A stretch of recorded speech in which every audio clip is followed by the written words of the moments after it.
Hello, everyone. Welcome to another episode of Femtech Next, which is in association with Gytree and SheThePeople.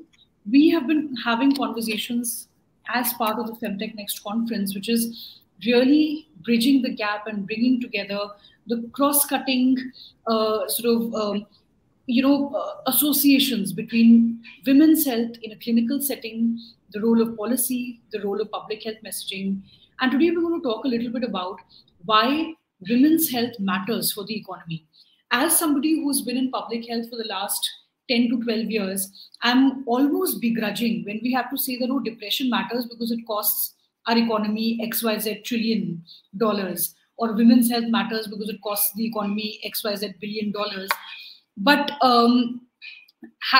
because I feel that mental health and women's health should matter nevertheless.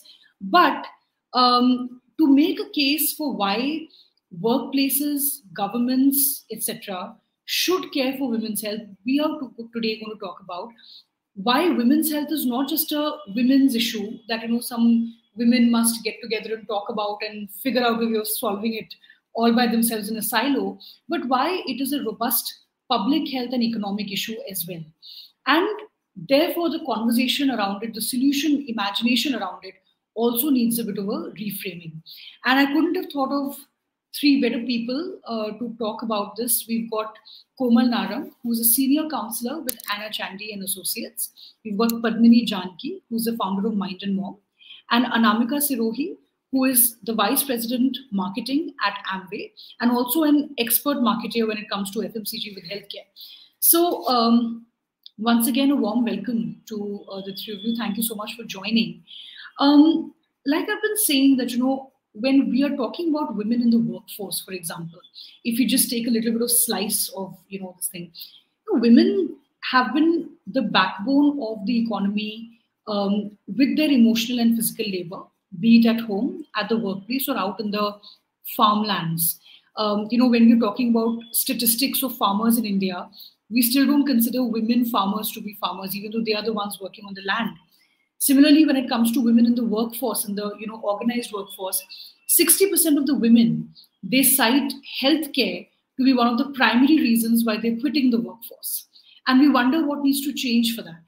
So I just want to start the conversation off with Padmini, because you're working with fertility, women's health, etc.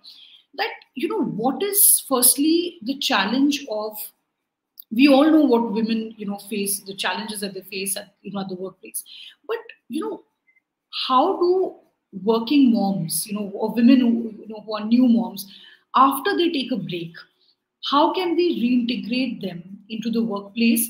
Not only reintegrate them, but in a way that does not affect their continuity and their own health, so we'd love to know that. And of course, when it comes to that, dealing with mom guilt, dealing as, the guilt of maybe not being at par at the workplace. What has your experience taught you in this so far? Thank you for that question. So, I think women, a lot of changes are required from within, where when it comes to the mom guilt or how am I going to go upskill myself and be there, like I left like a year back or a couple of years back. Step number one, the quite a lot of changes that's required within. And after that, of course, as an ecosystem, building one ecosystem for your career. Like let's say you took a 2 years career break. There was a couple of year break, and then you going back, mentally, physically, you are a different person now. Now you're also a mother. You have a lot of responsibility, or at least that's how we've been always told that mother has more responsibilities, right? So I think building a very helpful ecosystem that includes your partner, your help at home, all that really, really plays a key role for women to go back to workforce hassle-free, right? So that way, it is easy, it is more sustainable. If you see a lot of women, they will go back and then they'll come back in a month or two, right? Thinking that quite a lot of domestic help that wasn't like working, or their in-laws aren't like helping. People will have multiple reasons to say, but I think setting that up, I know it is sometimes a very unfair world where women will have to build their own ecosystem, where men still become a father, still go back to work like nothing happened at all, right? It's a Yeah. very biological reason why we have to do it. But I think building that whole energy around you makes it more sustainable, makes it more long lasting, and that way it is easy. And women are doing it today. So that's my 2 cents on this. Right. So, Komal, I'll come to you next because one part of it is the guilt of being a mom and having to sort of go back to work right away or something like that. There's another thing that happens quite a bit, which often comes in the way of women. Sort of, we talk a lot about how at the entry and mid level there are quite a few women, even in things like tech and in STEM, but we keep losing women on the way towards the top, right? And there's a lot of people say they feel judged. They feel judged at work. They feel judged at home. That you've chosen a career and whatever. How does one? We'd love to know your experience and how prevalent is that. How do you see women deal with it? How can women deal with it? I think the So- answer very much. Oh, is this question to me or Komal? It's too common, but we would love to. These are all interrelated things. We're going to keep circling back to one another. Sorry. Yeah, Komal we can- keep circling back to one another. Yeah. Sure. So we'd love to hear your 2 bits on this as well. So I'll circle back to you sure. Mm-hmm. Komal? Yeah. So in my experience, what I've seen is, patriarchy really works in so many insidious ways. So while women who are climbing up the ladder, at an intellectual level, they're very conscious about their role and their responsibilities. But at a deeper emotional and psychological level, they're not able to really internalize that role. Yeah, that's right. So that incongruency is picked up, through nonverbals, body language, etc. and and they land up in you're okay, I'm not okay space in their interactions with others. And that's why you see is the main reason at an intra-psychic level. But at an interpersonal level, I agree with Padmini, and I agree with Swarnima, what you said initially. This is a systemic issue. It is not just an individual issue or an intra-psychic issue. It is a systemic issue. So at the system level, we need to really, bring to our awareness and keep putting a stamp on women's roles. We need to redefine what leadership looks like, because when we talk about leadership, immediately the imago that forms in one's mind is probably that of a man, most likely that of a man, with being overconfident and very masculine characteristics. Very That's true. rarely when you think of leadership, you will think of a woman. So a woman who has feminine characteristics is not really accepted as a leader, because it's not fitting with the imago in your head, right? So, and that plays out, and therefore we see very often very few women who are able to sustain themselves at the top rungs. Yeah. Does that answer your question? Absolutely. And the thing is that what you said was very correct. That the cues are often very non-verbal. Yeah. And there is always this thing that there's just maybe Padmini will have something to say about this. For example, we're a women's health company, right? And our sort of not expectation, but intuitively one feels that okay, if a VC is a woman, she will intuitively get it, etc., which happens many a time. But there's another flip side to it when a lot of female VCs have told us that, look, if I'm just constantly funding women-oriented companies, people will think that this is all I do, or things like that. So there is this hesitation, that, there is an identity contestation that happens, that, okay, am I being perceived as somebody who's only backing women-oriented things as if that's a very bad thing, but whatever, I'm just saying. So this is exactly right. So, Anamika, I have a question for you, which might sound, we've been talking a lot about the right kind of public health messaging for the last mile, for healthcare, for things like that. What I really want to understand from you is that you've been a marketer, a leading marketer and things. What have been your key lessons of marketing to women? What is the kind of message that women are responding to? The reason I'm asking this is because, when we're talking about the economy, women are fueling it not only as, people who are, upholding it or working for it, but also who are consuming. They're also consumers. So, what kind of messaging do women respond to? That's a great question. And it's a question people would pay a lot to answer because, everyone, women are ultimately the purchasers, or let's say the home ministers at home. So all of us marketers are constantly, that is the question which everyone has in their minds. But I'll start with a caveat. When we say women as a segment, it's not a monolith. There are different kinds of women. So there are other attributes which come in, which is your affluence, education, etc., etc.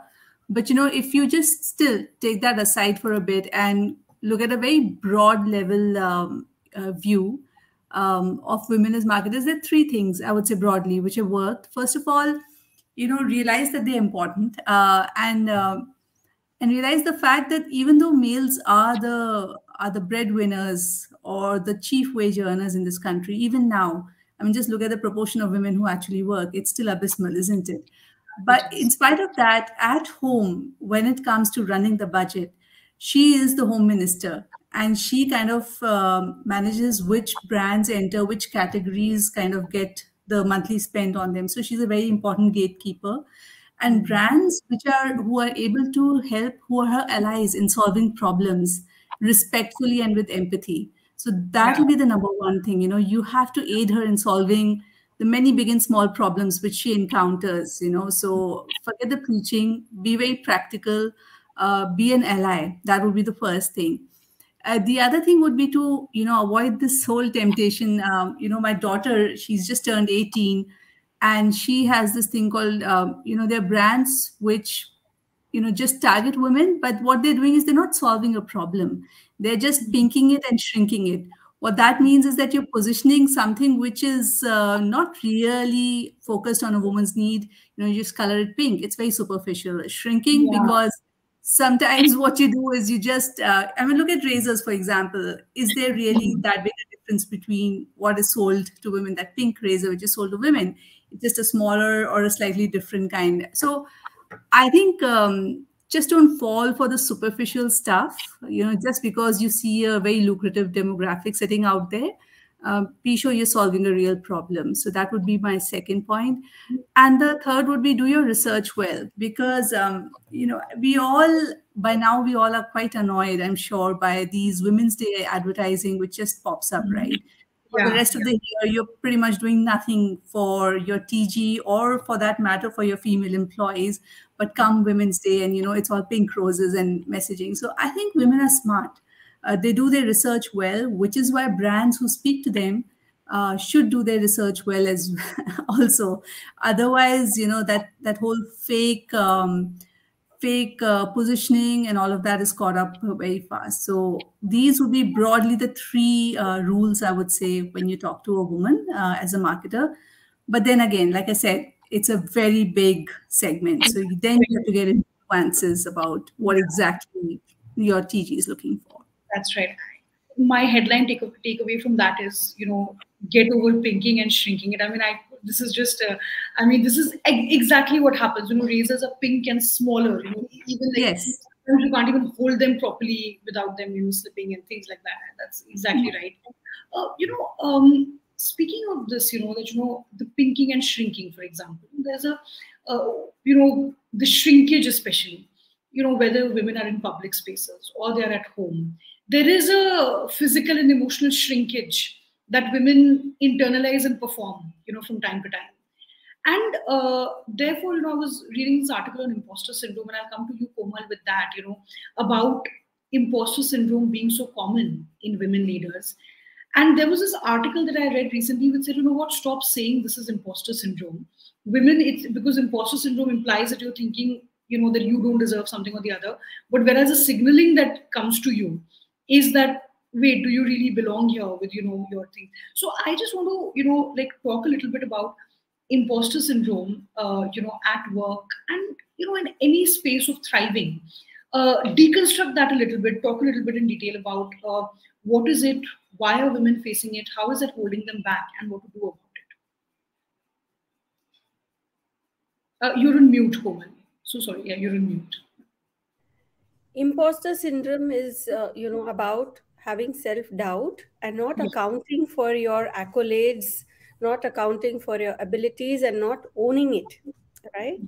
And it also gets fueled by your inner critical voice, about how you should be, and how you should not be. It's getting fueled by that. Now, especially at the workplace, as women climb up the ladder, what happens is the kind of external validation they get is on the decrease. Whereas Yeah. for men, it's very different. They have a lot of informal men's clubs. They have these various groups, networking groups, etc., where they get a lot of external validation. So uh, most of the self doubt that they have, get neutralized by the kind of external validation they get. But for women, it's very challenging, because, like you rightly said, the messaging they often get is you don't belong here. So that itself puts you on the back foot, right? And given that environment, so a lot of people think imposter syndrome is an individual issue. I don't believe it's an individual issue. I believe it's a systemic issue, because a Absolutely. lot of times people fail to, really account for the historical and the cultural context and the environment in which the individual is facing, the issues and the consequences of that. So I think it's a systemic issue and it is not an individual issue. So we really need to take into account, what kind of environment is this woman functioning in? What is the culture of the organization? Does she have a mentor? Does she have role models? Because often when you climb up the ladder, you see, it diminishing. Role models also diminish. What is the kind of support system or ecosystem, she's thriving in? We need to look and account for all these factors, and often there is a comparison, Yeah. right? And that comparison is internalized. She's often compared to the male counterparts, so all these factors just fuel the imposter syndrome. So I feel the solution is to create that healthy environment, to educate people that it is not an individual issue, to educate people about what actually imposter syndrome is, right? And to create that sustainable environment where women can own their roles and responsibilities, not only increase external validation, but also, look at how am I speaking to myself about my own achievements? What is that narrative in my head? To examine that, so parallelly there has to be internal work as well as external work in the form of, we building ourselves up as a society. Mm-hmm. That's very relevant in terms of what you just said, that imposter syndrome should not be looked as something so individual. That's precisely it, and there's a lot of culture that surrounds it. So Padmini, I'll come to you. Speaking of the culture that surrounds, that sort of creates this, I would say, ecosystem of doubt, for the lack of a better word, or second guessing. I'm just going to ask you that, we have been talking a lot about maternity leaves and things like that, at the workplace as a way of retaining female talent, reintegrating them, etc. And we've already seen I wouldn't say backlash, but the questioning around it, that, oh, new companies, how are we going to afford SMEs, how are we going to afford all those kinds of things. What is the role of paternity leaves? What is the role of, and in your experience, you're dealing with, a femtech company where women are, perhaps the primary consumers, but they're not always the only ones making the thing. So what is the role of paternity leaves? What is the role of, I wouldn't say men, but specifically the partners in a sort of heteronormative setup, of course, what is the role of the male partner in the equation? Have you seen it evolve at all? Okay, I think I kept it in a cafe because you had only this slot and it's a little noisy. Apologies for that. So coming back to your question about paternity leaves, right? So I think the whole role of a partner. Again, I'm not going to mention it as a male or if that's going to be a spouse, but any partner who's going to be a part of it, they play a key role the whole journey because as an individual, as a single person, it's going to be very difficult. Now, okay, the male or the partner is ready to take part, ready to be a part of it. That is fine. But now, as a corporate, as a startup, how the companies are ready for supporting such men? Sorry. How much are these startups ready to give that kind of a leave or break, or even if then that break is not in there? Like I remember my maternity leave during where my husband has to do the work and be a part of this paternity in the night and then come back, where he would look even more exhausted than I am as a mother, right? It looks like a new mother, but then I should be more tired, but then I'll see him even more exhausted. So I think there are quite a lot of things that's required from the startups, very strong laws, and where it's improving now. I see a lot of companies, they do give a lot of leaves for them to, you know, be along with a partner. But it's also a commitment that men will have to take, even when that part is not coming from the corporate, not coming from their own company. How can they be part of that ecosystem? How they can be there emotionally, physically, be there to support them. So it is definitely changing. It's definitely evolving. It was definitely not like how it used to be like 10, 20 years back. Now, men, my friends, I see all of them supporting women equally. But there's also a long way to go, and I'm sure we are getting there. Yeah, yeah, yeah. I mean, speaking of women being sort of, we were talking about how this is all about a culture, and Anamika, you said something that women are home ministers at home, and they are making a lot of these key decisions.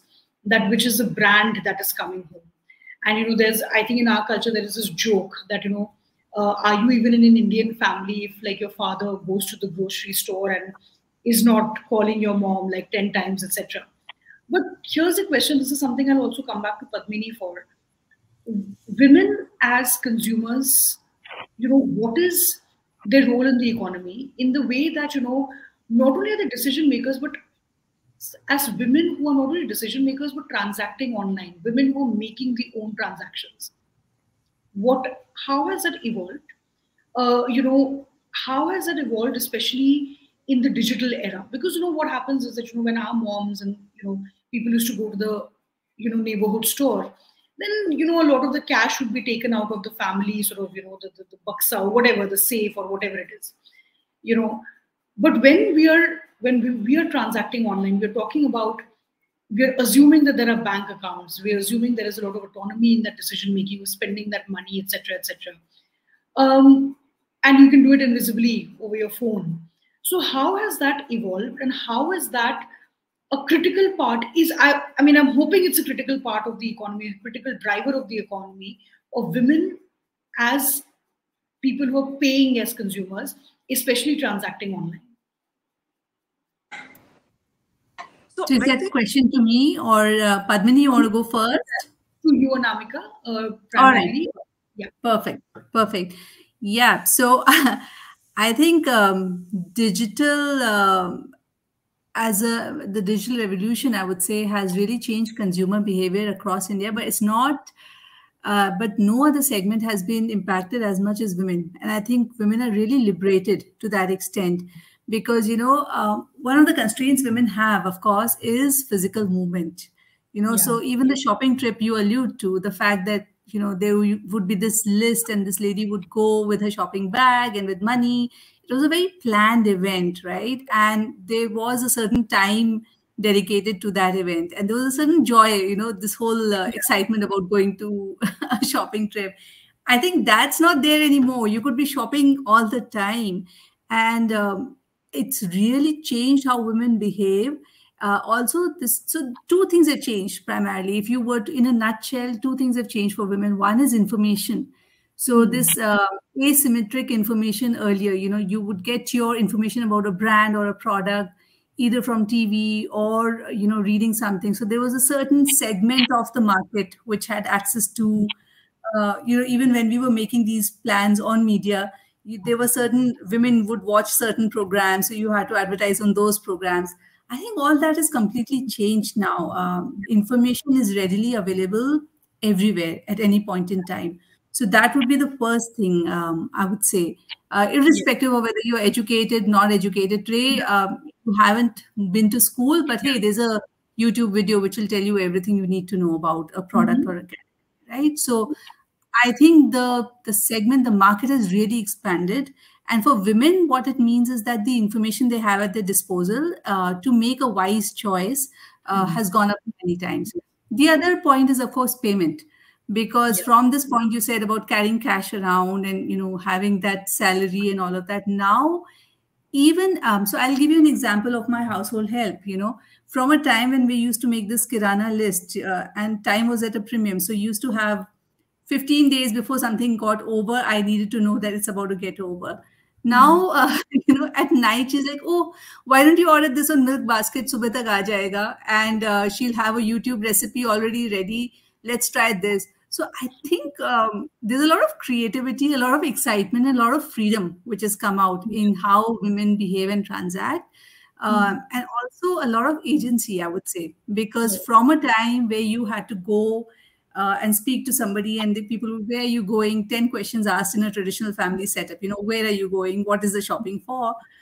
Today, you can do all of that in the privacy of your house, with a phone in your hand. So I think that has really disruptive consumer behavior for women. Yeah.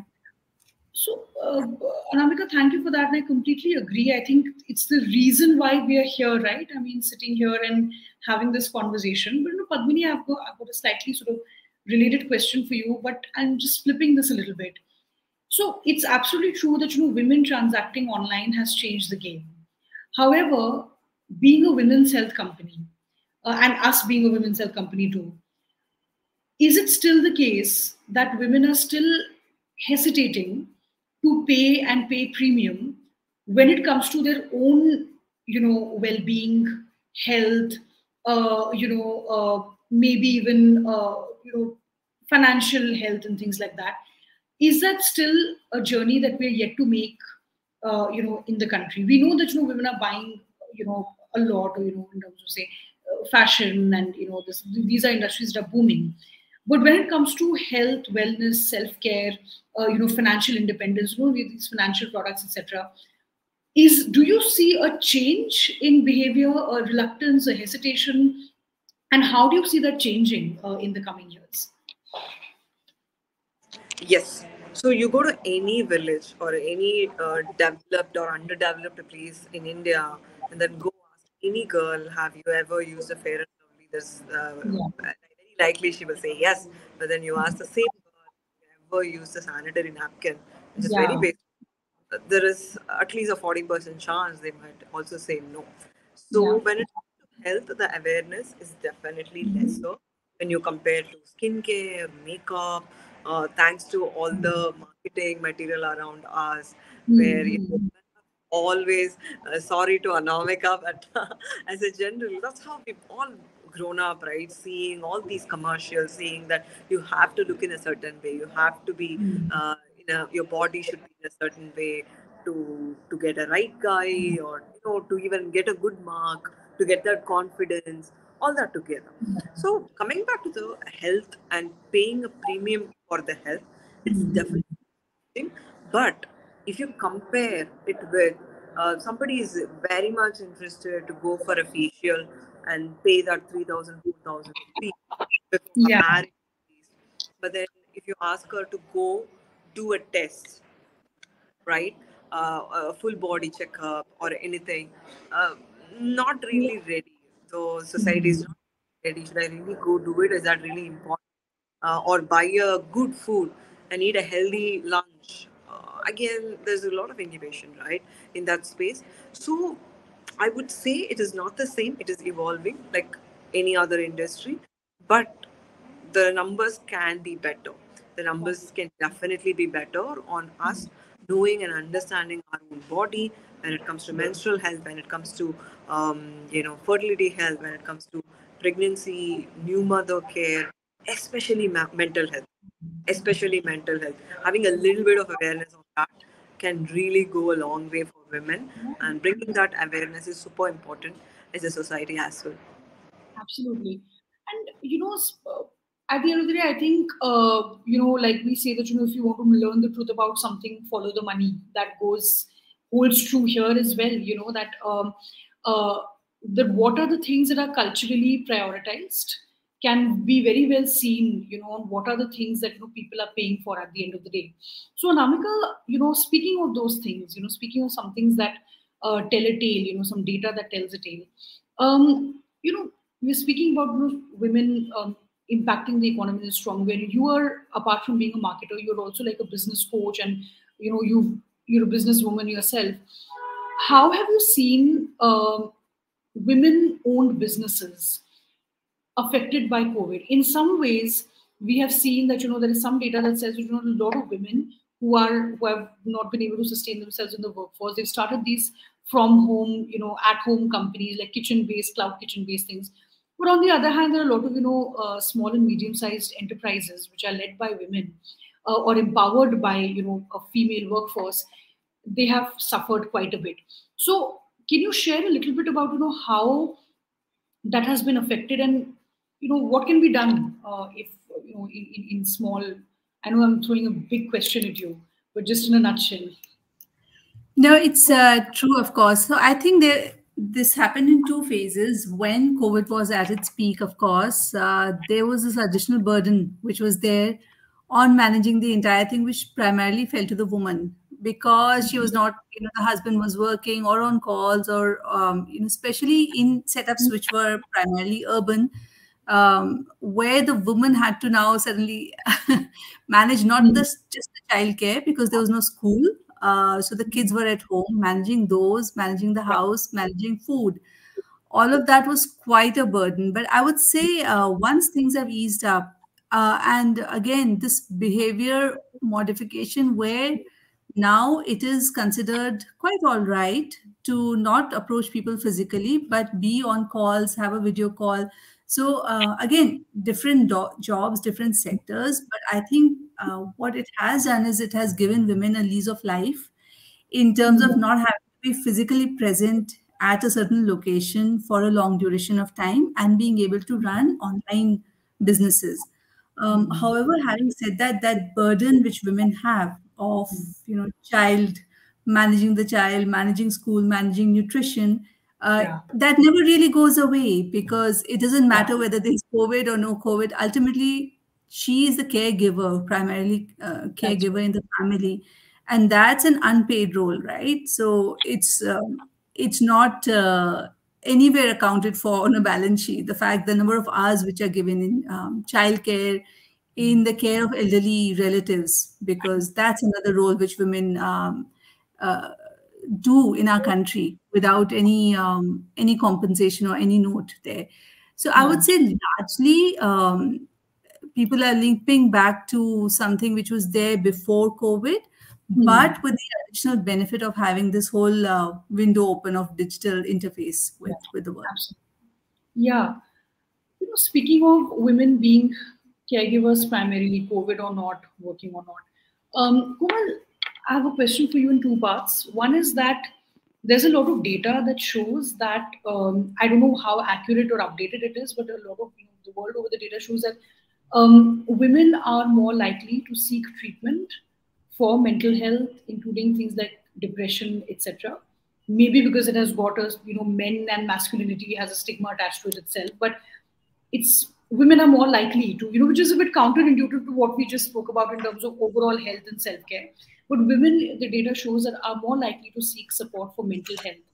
How have you seen that evolve? And the second part to it is that, how do we, as women, develop this empathy for ourselves which makes us feel that, we need to be more rights-based consumers. We talk about, rights-based companies, rights-based offers, but we are also rights-based consumers. So how have you seen this journey sort of panning out in your experience? So to answer the first part of your question, women are more likely to come, because women are more likely, especially because of gender inequity, they are more likely to face twice or thrice as many times, in fact, according to a study, to experience adverse mental health issues like depression, anxiety, PTSD, eating order disorders, to name a few. And a lot of the women face psychosomatic issues. Padmini will vouch for it, like PCOD, vaginismus. So there is an awareness that certain health issues, physical issues, are psychosomatic in nature. And many health professionals, medical professionals, do educate their patients about mental health, and do encourage them, because now we are seeing an increase in the number of mental health professions in our country. So also destigmatization has also played a role, with women coming to the forefront. And interestingly, it is women who will nudge the man to go for mental health, a mental health checkup, or Yeah. to address their mental health issues. Also, because males are supposed to be strong, there is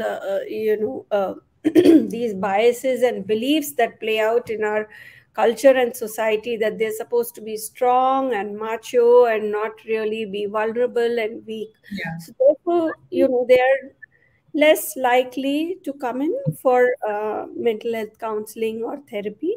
So these are, some of the big reasons that we see. Women are more open, just like they're more open to their physical grooming, they're also open to their emotional grooming. So we do see a lot of women, stepping in. They're more sensitive to even identify, mental health issues in the first place, and to be proactive about it. To answer your second question, how can we cultivate empathy for ourselves, right? I would say three C's as a formula, and the first C would be to develop a sense of curiosity instead of self-critiquing. To be curious about yourself before jumping in to judge and say, okay, how come my thinking is like this, or if not like this, why not like that? If not X, why not Y? So to cultivate and be curious about ourselves and not jump in and judge. And of course, to replace that with self-criticism, to be mindful of how self-critical we are.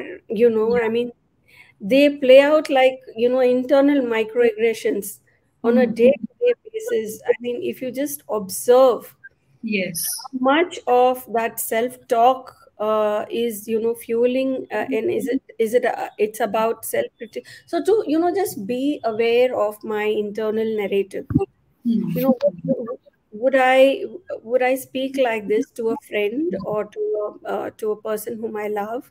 So how come, again, to bring in that curiosity, how come I'm so self judgmental in a negative way? And what are my biases and beliefs around this issue? To examine Mhm. our beliefs. Does this Yeah. belief need to be updated or even trashed? To be aware of how our contaminated thinking plays out. And when I say contaminated thinking, I Yeah. mean, playing out, living out, with the help of past Hmm. beliefs instead of updated beliefs, right? Sometimes unconsciously, all those past beliefs play out, Hmm. right? And the third C is to avoid comparing. Hmm. For me, comparing is like slow poisoning. One has Yeah. rarely benefited from comparing.